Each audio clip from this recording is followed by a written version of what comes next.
सो आज का पहला टॉपिक है लाइट, रिफ्लेक्शन एंड रिफ्रैक्शन। ये एज पर एनसीईआरटी है। एनसीईआरटी का कंसेप्ट मैं पूरा क्लियर करता चलूँगा। और जो भी क्वेश्चंस इस टॉपिक से आएंगे कॉम्पिटिटिव एग्जाम में, वो आपके बन जाएंगे अगर आपने लेक्चर को सही से सुना और कंसेप्ट को सही से समझा। तो लाइट चैप्टर में दो चीज आता है, एक है रिफ्लेक्शन, एक है रिफ्रैक्शन।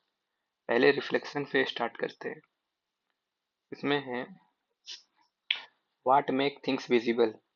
हमें कोई चीज क्यों विजिबल होती है। दिन के टाइम में क्या होता है, sunlight help us to see object, an object reflects light that fall on it. इसका मतलब है कि सनलाइट की मदद से हम किसी ऑब्जेक्ट को देखते हैं, an object reflect light fall on it. और जो लाइट सन से किसी ऑब्जेक्ट पर पड़ता है वो फिर रिफ्लेक्ट होता है तो हमको दिखता है। This is the general phenomena, general procedure जिसकी वजह से हमें कोई ऑब्जेक्ट विजिबल होता है।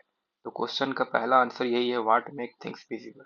So the sunlight is the main reason which by which we can see the things। ठीक है, इसके बाद होता है दिस रिफ्लेक्टेड लाइट, जो रिफ्लेक्ट हुआ when received by our eye enable us to see the things. तो यही लाइट जो किसी ऑब्जेक्ट पे पड़ा सन के द्वारा, तो ये लाइट फिर हमको दिखाई देता है, ये लाइट। ठीक है, we are able to see through transparent medium. हम लोग किसी पारदर्शी मीडियम को भी या उससे द्वारा देख सकते हैं, as light is transmitted through it. Light किसी भी ट्रांसपेरेंट मीडियम से पास ऑन होता है तो हम उसको देख सकते हैं। ठीक है, there are number of common wonderful phenomena associated with light, such as image formation by mirror. Mirror से बहुत सारी इमेज बनते हैं। जो भी शीशे लगे रहते हैं, शीशे में आप देखते हैं तो बहुत सारी इमेज बनते हैं। द ट्विंकलिंग ऑफ स्टार, जो रात को जो तारे चमकते हैं, वो जो चमक रहे हैं तारे, वो लाइट के द्वारा है। सन की रेज जाके उस पे टकराती है तारों पे और फिर वो हमको दिखाई देता है, तो डेट इज द रिफ्लेक्शन। ठीक है, उसके बाद the beautiful colour of the rainbow. Rainbow का ब्यूटीफुल कलर भी ड्यू टू द लाइट, क्योंकि रेनबो जो बनता है इस प्रकार से, सेवन कलर्स जो होते हैं, तो वो सातों कलर का एक सन के लाइट के द्वारा उसका रिफ्लेक्शन होता है जो हमारे आंख तक पहुंचता है। ठीक है, bending of light bye a medium and so on. तो लाइट का बेंडिंग भी होता है किसी मीडियम से। अगर ये एक मीडियम है, लाइट ऐसे जा रही है तो वो ऐसे ना जाके थोड़ा रिफ्लेक्ट हो जाएगा ये पॉइंट, तो ये बेंडिंग भी होता है। इस बेंडिंग से बहुत सारे फेनोमेना होते हैं, वो भी आगे देखेंगे चैप्टर में। अनदर इम्पोर्टेंट फेनोमेना कुछ और एक्स्ट्रा है जो लाइट इज फॉर्मेशन, जैसे light is the formation of shadow. ठीक है, शैडो का फॉर्मेशन होता है लाइट से, which occur when light is block by opaque object.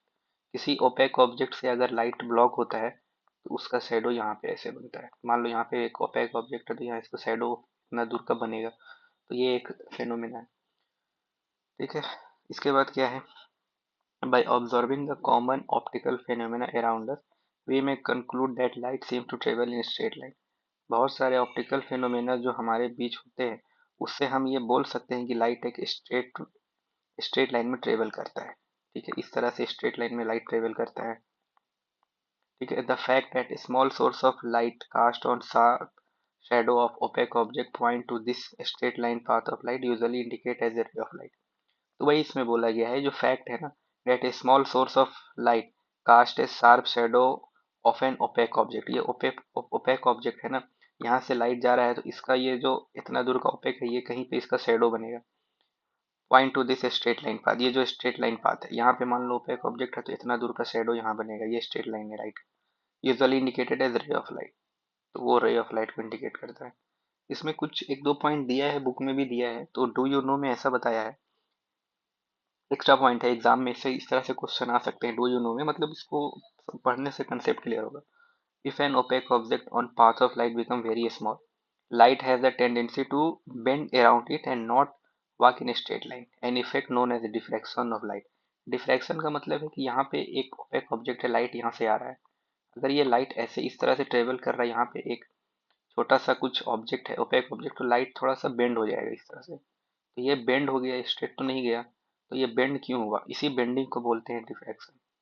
ये जो बेंड हुआ, इसी एक यहाँ से गया लाइट, थोड़ा सा यहाँ से टकरा के हल्का बेंड हो गया, इसको डिफ्रैक्शन बोलेंगे ओपेक ऑब्जेक्ट की वजह से। ये ध्यान रखना, ये डिफ्रैक्शन है। रिफ्रैक्शन में क्या अंतर रहता है ना, वहाँ पे मीडियम चेंज होता है। ठीक है, बट यहाँ पे एक ऑब्जेक्ट आ गया ओपेक ऑब्जेक्ट, उसी मीडियम में, तो मीडियम के द्वारा चेंज हुआ उसी मीडियम में, तो डिफ्रैक्शन बोल रहे हैं इसको। ठीक है, the then straight line treatment of optic using ray fail, तो फिर तो वो फेल हो जाता है।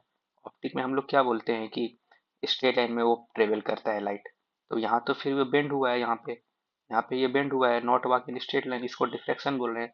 तो क्या हुआ, to explain phenomena such as diffraction light is out of as wave, यानी कि एक फिनोमेना है डिफ्रैक्शन, उसको एक्सप्लेन करने के लिए लाइट को सोचा गया एक वेव की तरह, ऐसे ऐसे। ठीक है, ऐसे ऐसे वेव की ठीक है, इसको हम डिटेल में आगे क्लास में पढ़ेंगे, but again in the beginning of the 20th century it become known that wave theory of light often become inadequate for the treatment of interaction of light with matter.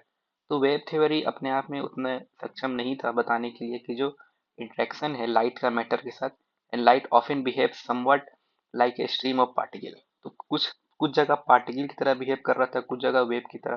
तो इसी को wave theory explain किया, quantum theory, कि light का dual nature होता है, light का dual nature होता है, कभी वो वेव की तरह भी बिहेव करता है, कभी वो पार्टिकल की तरह। पार्टिकल का मतलब इसको फोटोन कहते हैं, ये एडवांस है, ये आगे वाले लेक्चर में बताएंगे इसके बारे में।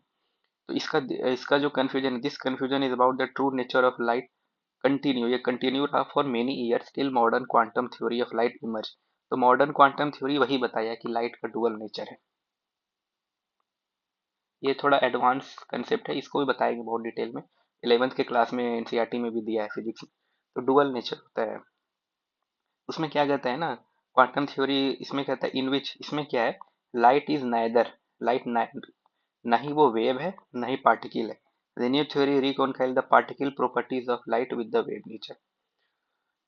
तो इसका यही अभी कंसेप्ट है फिलहाल, डू यू नो में। उसके बाद इसमें क्या क्या है, we shall study the fin of reflection and reflection of light using the straight line propagation. तो इसमें 10th क्लास के एनसीईआरटी में भी तो स्ट्रेट लाइन के ही हम लोग उसके ही आसपास पढ़ेंगे, ऑप्टिक्स को स्ट्रेट लाइन रिफ्लेक्शन, जो स्ट्रेट लाइन में लाइट जो है ट्रेवल करता है, उसी के रिलेटेड जो फिनोमेना होंगे उसी को पढ़ेंगे। This basic concept will help us in the study of some of the optical phenomena in nature.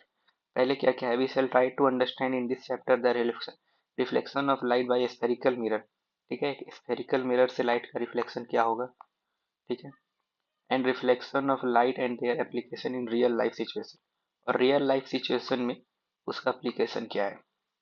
Light का बहुत सारा एप्लीकेशन भी है रियल लाइफ सिचुएशन, जैसे आप देखते हैं डेंटिस्ट लोग यूज करते हैं, कौन सा मिरर होता है, कौन सा लेंस होता है।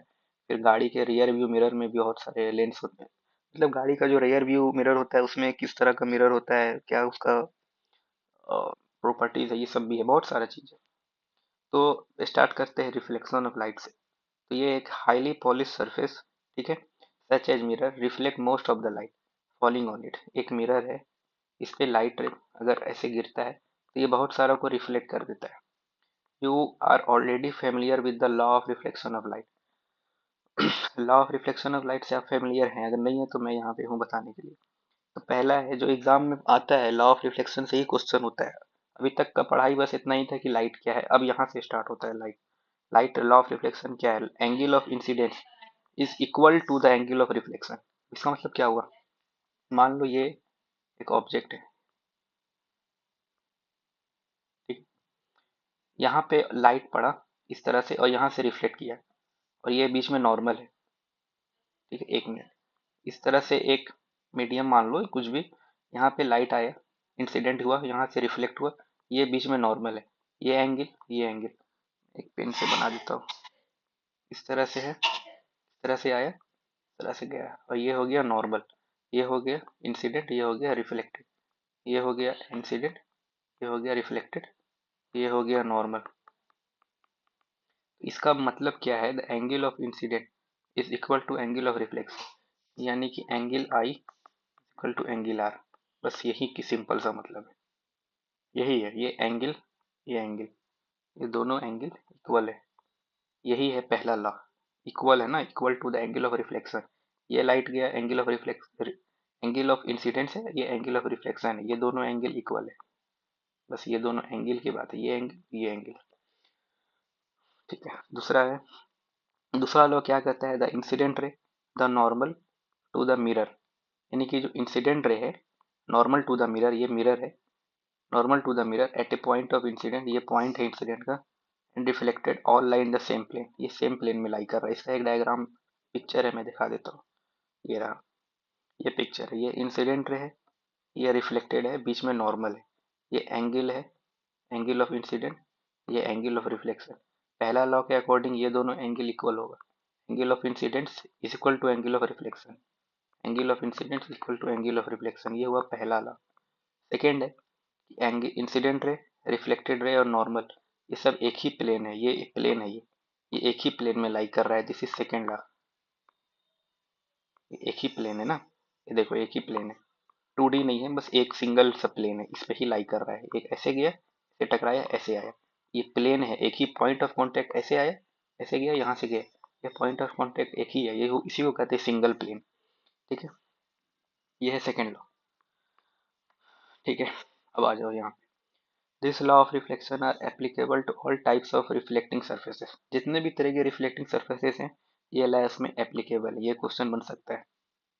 ठीक है, इसमें स्टेटमेंट में ये डाल देगा, it is not applicable to every type of reflecting surface, तो ऐसा नहीं है, ये एप्लीकेबल है टू ऑल टाइप ऑफ। यहाँ से क्वेश्चन बनेगा, क्वेश्चन कहाँ से बनना है, कैसे बन सकता है मल्टीपल स्टेटमेंट का, वो यही से पढ़ के समझ में आता है, जब आप बुक को लाइन बाय लाइन पढ़ेंगे अच्छे से समझ के।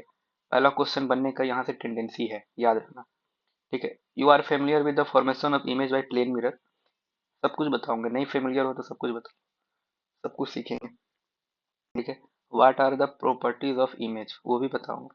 Image form by plane mirror is always virtual and erect, ये कंसेप्ट है। Image form by plane mirror, एक प्लेन मिरर है, सॉरी, एक प्लेन मिरर है, इससे इमेज बनता है। अगर मैं बता देता हूँ, ये प्लेन मिरर है, इस ये प्लेन मिरर है ना, तो यहाँ पे जो इमेज बनेगा, ये अगर मान लो कोई ऑब्जेक्ट है, इसका इमेज बनेगा, तो वो ऑलवेज क्या होगा, वर्चुअल होगा और इरेक्ट होगा। वर्चुअल का मतलब क्या है, इमेज आपका शीशे में बन रहा है, तो ये तो वर्चुअल हुआ ना, रियल तो नहीं हुआ। मतलब कोई आप अपने आप को देख रहे हो आईना में, तो वो आपका इमेज बन रहा है, तो इमेज तो वर्चुअल हुआ ना, खुद का तो कोई इंसान आईना में नहीं आ गया है जिंदा, तो वो हुआ वर्चुअल। इरेक्ट का मतलब सीधा हुआ, आप देखते हो कि आपका भी इमेज सीधा बनता है, तो वही हुआ।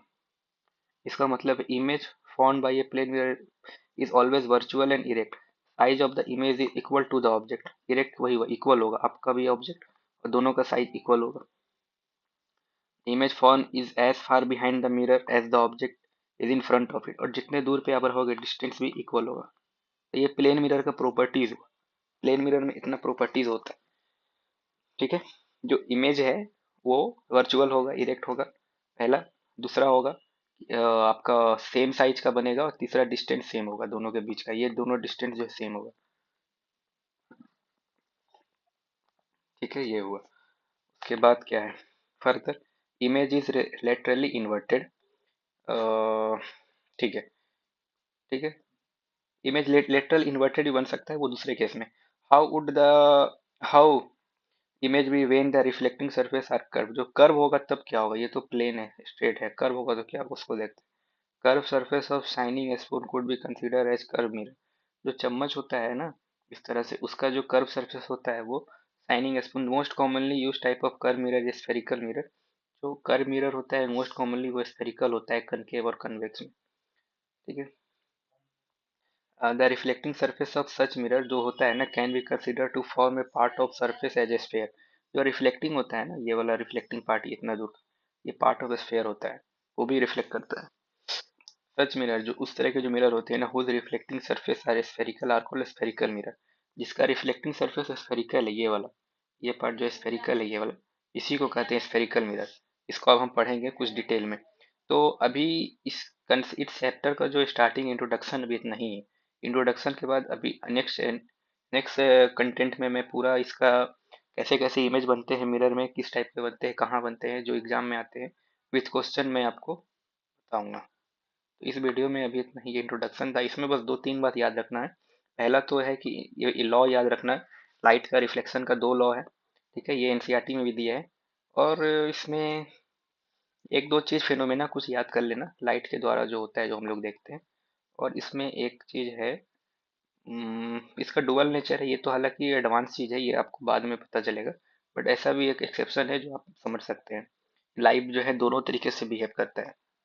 मतलब वेब नहीं है, पार्टिकल नहीं है, एक मतलब उसका कुछ अलग ही बिहेवियर है। अब जैसे मैंने बताया ना, स्ट्रेट लाइन में भी है, तो कहीं पे ओपैक ऑब्जेक्ट आया तो डिफ्लेक्ट कर गया, तो फिर स्ट्रेट लाइन वाले से तो वो कंसेप्ट हट गया, तो वेब माना गया। फिर पार्टिकल भी होता है जिसको फोटोन बोलते हैं। तो ये सब फिनोमेना है जो भी आगे वाले क्लास में एक्सप्लेन करूंगा। तो अभी फिलहाल इतना ही है। वीडियो सही लगा तो लाइक कमेंट शेयर।